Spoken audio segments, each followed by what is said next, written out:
So yesterday, Sunday, June 5th, concluded a week where we were able to see Team USA play two times. They played their first match against Morocco. It was on a Wednesday, June 1st. And then they played Uruguay on Sunday, June 5th. The first match was in Cincinnati. They beat Morocco 3-0. And the second match was in Kansas City, where it was a scoreless draw against Uruguay. So the question is, after these two matches, what have we learned about Team USA? Well, the first thing I just want to point out, the commentators. The commentators have to do a better job of speaking in parables to American sports fan. Listen, I understand that Europe is the creme de la creme of global football, and we in America want to try our best to mirror ourselves as them because they are the top. They're the top dog, and I understand the whole notion. If you want to be the best, then you have to learn from the best, and you got to beat the best. But American soccer commentators have to understand. Gone are the days where your only American viewers that are watching Team USA are just soccer purists. The days of the 90s are over. The days of the early 2000s are over. When it comes to Americans watching U.S. soccer in an international friendly, a CONCACAF Nations Cup, a FIFA World Cup. When it comes to today's Americans watching Team America play, it's not only soccer purists that are watching these matches. So the soccer commentators need to keep this in mind. It's not only soccer purists that are watching it, American soccer purists. There's a growing number of Americans like me who are gaining more interest in the game and is interested in learning more about the game. So when you are talking about the game, about a live game, you guys have to speak more in parables. The reason why you have to speak more in parables is to give that American sports fan who has a low soccer IQ like me a better understanding of what's going on during the game. Like too many times throughout the game, throughout the match, it's like you're not really talking about much. It's just a lot of vague conversations. It's like a lot of vague dialogues that's going on during these broadcasts. This is one of the reasons why I said somebody like Taylor Twellman should be the John Madden of American soccer, because he does a good job. He does a good job explaining what's going on to the American sports fan that has no idea what's going on in soccer. Because let me tell you, I'm honest enough to say this.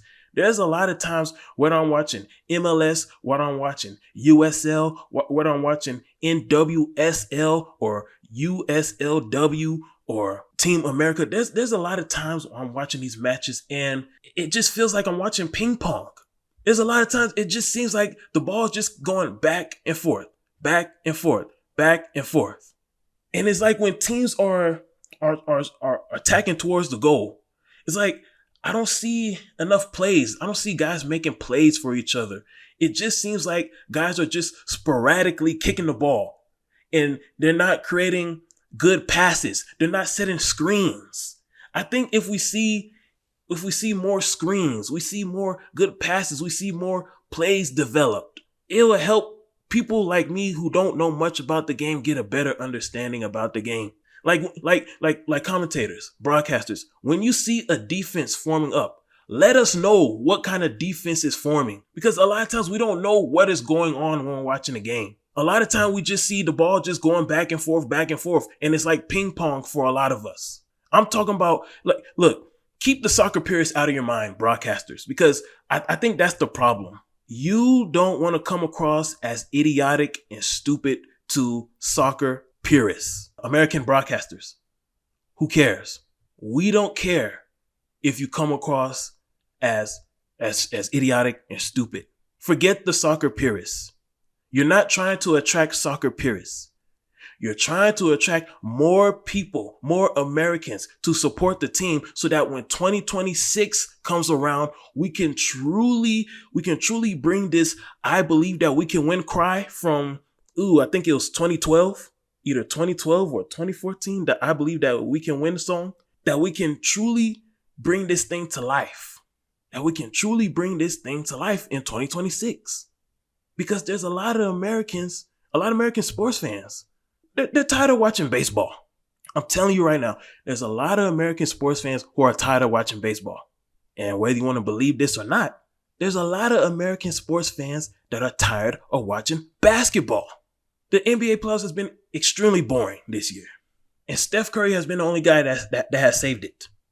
That's just my opinion. There's a lot of Americans who are tired of watching baseball. There's a lot of Americans who are tired of watching basketball. There's a lot of Americans who view that soccer is the right sport that will keep them occupied until NFL preseason comes around. That window, that big window that soccer has after the Super Bowl. I believe the Super Bowl usually takes place on the first or the second weekend of every February. So I will say this, like soccer has like from the third week of February, between the third week of February to the first week of August. American soccer, you have that big window to truly attract American fans before the World Cup. Before NFL preseason comes around. Because once NFL preseason comes around, you can forget it. You can just forget about trying to attract American fans. I'm just letting you know right now. So broadcasters, I just want y'all to do a better job. Just keep this in mind. It's not only soccer purists that are watching the game. So when you're explaining the game, you have to talk to the American viewer like we're in kindergarten. You have to talk to the American viewer like we're in preschool. Speak to us in parables like Jesus did. The reason why in the Bible Jesus spoke to people in parables is because he knew that if he would have spoke to them in like the natural religious way, they weren't going to understand. So soccer broadcasters on ESPN and Fox, like when you're talking to the American people, don't talk in soccer terms. Bring up some basketball analogies. Bring up some NFL analogies. Bring up some college football analogies. Bring up some Major League Baseball analogies to help us understand. And then 10 years from now, like within somewhere in the 2030s or the 2040s, by then we'll become more familiar with soccer. And around that time, that's when you can start speaking soccer terms. Because by that time, somewhere between the middle of 2030 and the middle of 2040, that's when we'll be more familiar with soccer and we'll have a better understanding of what's going on with the game. So that's the first thing that I got out of these two international friendlies. Now, the second thing, Christian Pulisic is the quarterback of the team. Now, American broadcasters, listen to me. See how I'm speaking? I'm telling American sports fans that don't know anything about soccer that Christian Pulisic is the quarterback of the team. Now, when your average American sports fan hear, oh, he's a quarterback of the team, that means he's the face of the team. He's the leader of the team. And that is true. Christian Pulisic is the captain of the team. Christian Pulisic is the leader of the team. The NFL quarterback is the face of the team. The NFL quarterback is the captain of the team. The NFL quarterback is the leader of the team. He's the main guy that speaks to the media before and after the games. Christian Pulisic is that guy for Team America. Christian Pulisic is the face of Team America. Christian Pulisic is the guy that speaks to the media before and after the match. When 2026 World Cup comes around, Christian Pulisic is going to be the star. He's going to be the guy that everybody is going to be talking about. We're going to see a whole bunch of commercials about Christian Pulisic with Christian Pulisic in it in 2026. We're going to see Christian Pulisic all over social media come 2026. I'm just letting you know right now, American sports fan. 2026, for Team America, Christian Pulisic is the guy. He is the quarterback. Now, I don't know if Team America labeled Pulisic as that guy or Pulisic's actions, because of his actions, the way he carries himself, the way he plays on the field, the kind of spirit that he has. Maybe that's why and how he emerged as the leader, the face of Team America. Maybe that's why he gained the nickname Captain America. If your name is Captain America, you have no choice but to be the face of Team America. You Americans labeled you as Captain America, then you have to roll with it, Christian. So Christian, you being the quarterback of the team, after the game against Morocco, you called out American fans for the lack of support after that game against Morocco in Cincinnati. Now, Christian, I know you have been playing in Europe for these past couple of years, so maybe you kind of lost touch about your typical American sports fan. So Christian, let me calmly remind you or tell you this. Soccer in America has never been the number one professional sport. Soccer in America has always taken a back seat to rugby style football, which is NFL, college football, basketball, baseball, and hockey. So NFL, CFB, which is college football, NBA, MLB, NHL. Soccer's number 6. You're the 6th most popular sport in a country that is full of sports. And you're currently playing in an era where you have to win the fans. You have to win American sports fans. And the only way you're going to win American sports fans is through entertainment and winning. Because this time of the year, American sports fans, they typically have sports fatigue from the NFL season, sports fatigue from the college football season, sports fatigue from NBA playoffs, sports fatigue from college basketball March Madness. Usually this is the time of the year where they have sports fatigue and they just want to take a break from watching TV. They want to take a break from following the ESPN app. They just want to take a break and do something different. So in order for you, Captain America, to truly get the support that you want, you have to start scoring. Either you score or you create an opportunity for another person to score, which is through the assists. You either score a goal or you create an assist. But each time you play Christian, you have to be involved in scoring. I give you an example. Peyton Manning. When Peyton Manning played for the Denver Broncos for the early half of his Broncos tenure, Peyton Manning was beloved. Everybody loved Peyton Manning in Denver from 2012 to 2015. Peyton Manning was beloved. The 2012 season, the 2013 season, and the 2014 season. This was Manning late in his Broncos career. And Manning was loved. Why? Not only because Manning was winning, but he was also scoring. In 2015, the fans stopped liking him. Why? Because he stopped scoring. Did they make it to a Super Bowl? Yes. But the fans were falling out of love with him because he wasn't the same Peyton Manning. He was no longer viewed as Superman. He was viewed as old man. So Christian, that performance against Uruguay on Sunday, it can't happen again. Because if you're going to call out the American people, if you want the American people to forgo baseball, if you want the American people to forgo watching Steph Curry just to watch your team play, Christian, you have to score. You either have to score or create a point. through your assists in every game from here on out. You can't call out the American people to support your team, but then when they come out to support your team, you don't score. Nobody scores. It's a scoreless draw. That's not going to work. That will work with soccer purists, because the thing about soccer purists, even if it's a scoreless draw, they will find some other way to say that the game was still entertaining. I mean, they'll break down some type of soccer X's and O's to explain how the game was still entertaining. But this is not about soccer purists, Christian.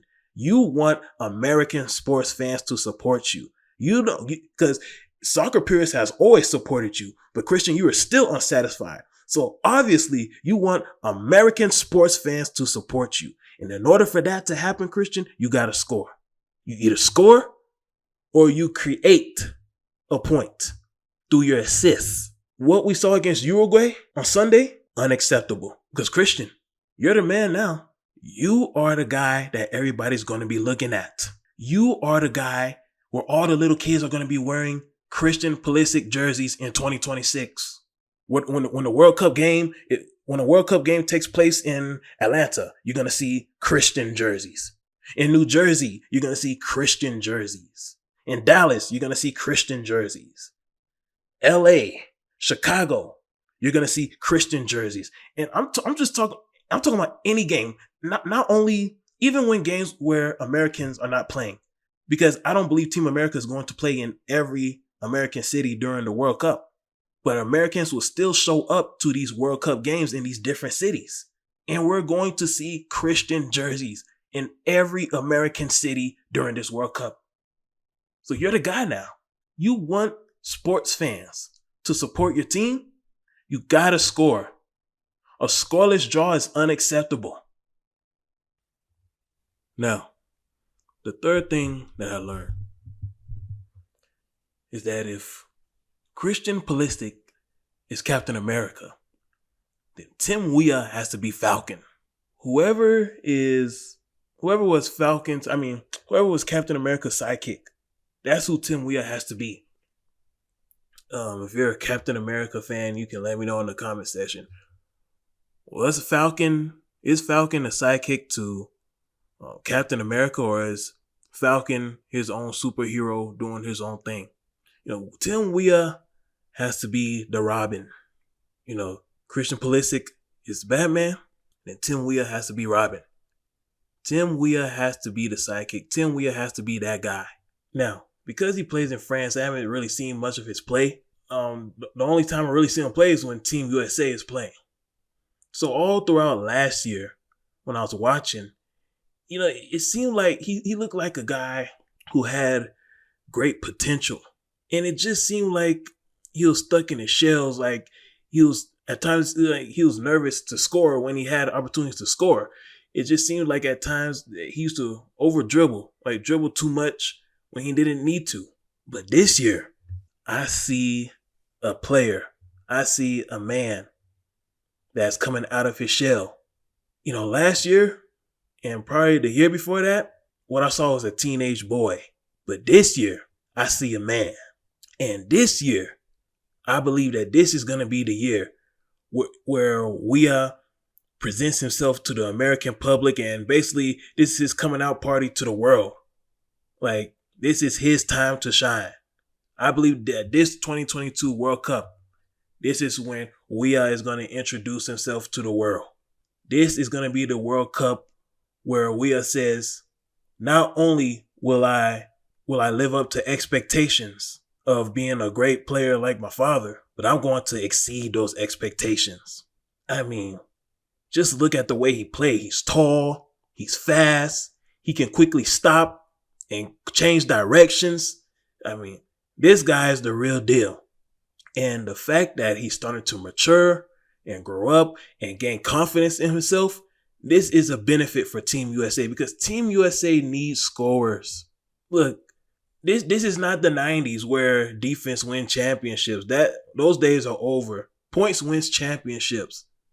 And Team USA needs a scorer, because Christian Pulisic will not score every game. And when Pulisic is not having a good game, that's when Weah has to pick up the slack. And even when Pulisic is having a good game, Weah is showing us that he's capable of producing every game, every match. And that's what Team USA needs. The fourth thing I got out of these two matches against Morocco and Uruguay. Sean Johnson has the opportunity to emerge as a global icon. That game, that match, the most recent match against Uruguay, Sean Johnson saved Team America. Also, it was also due to Uruguay missing some shots, because in that second half they had multiple opportunities to win that match. But Sean Johnson was the MVP of that match. If it wasn't for the play of Sean Johnson, Uruguay would have got away with a victory in Kansas City. Now, I've been watching Sean Johnson ever since the 2021 MLS Cup playoffs. And he is growing and he is just getting better. Every time I see him on whether it's the national stage or the international stage, Sean Johnson, his game is improving. And this World Cup, if he remains the starter, he has the opportunity to emerge as a global icon. So with that being said, MLS fans, enjoy Sean Johnson while you can, because I'm sure someday he's going to be one of those MLS players that gets a calling from either Manchester City or Manchester United or Chelsea or Liverpool or Real Madrid, and he's going to be gone. So MLS fans, enjoy him while you can. Enjoy him while he's around. Lastly, the first round is set for the World Cup. You got Wales, England, and Iran. This is something I'm gonna talk more about in another monologue. But I really think this is a good round for the US, because you're in a group. You're in a group with two European countries. And this 2022 World Cup should be used as preparation, as a preseason, as practice for the 2026 World Cup. Because the 2026 World Cup, the stage is being set for America to win. We may not see it now, but I'm telling you this, the people are setting the stage. The people behind the scenes, they're working. They're going to make it easy. They're going to try to make it easy for America to win this in 2026. This is why the 2026 World Cup is going to be the most important World Cup in Team USA history. So it's a good thing that they're in a group with two European teams, so they can see where they are. That's the purpose of this 2022 World Cup. Team USA, you want to use this World Cup just to see where you are and what you need to do to be ready for 2026. In my opinion, I don't really care how far Team USA makes it in this 2022 World Cup, because my eyes is looking towards 2026. That's the World Cup that I'm looking forward to. This 2022 World Cup, I'm just looking to see, okay, how does Team America look? What they need to do to be ready for 2026. For me, the 2022 World Cup for Team America is a preseason, and the regular season will be in 2026. So I like the fact that they're in a group with two European teams, England and Wales, because, Europe, South America, those are the two best continents. It would have been better if Iran was replaced with a South American team. You have two European teams, one South American team. Now, most of you are probably thinking that would have been too harsh. But in my opinion, no, it would not have been harsh at all. It would have been tough, yes, but harsh, no. Because 2022, for me, in my opinion, 2022 should be treated as a preseason in preparation for 2026. So after you see how well or how bad you play in 2022, then you know what you need to do in preparation for 2026. Anyhow, England and Wales, I like this. As for Iran, Team USA should beat this team. Team USA should beat this team. And whenever they play Iran, the matches should not even be close. The match should not even be close at all. That's just my honest opinion. Like, Team USA is far better than any other country that's not in Europe and South America. That's just my honest opinion. Any country outside of Europe and South America, Team USA should easily beat. Or any team out of North America, outside of North America, Europe, and South America, Team USA should beat. They're far better. Anyhow, that's what I got from this past week's friendlies against Morocco and Uruguay. Team USA plays again on the 10th. And that will be this Friday against Grenada. We got Nations Cup coming up. So it's 2 more matches before the World Cup in November. So I'm going to talk about Team USA again after the Nations Cup. Slide out.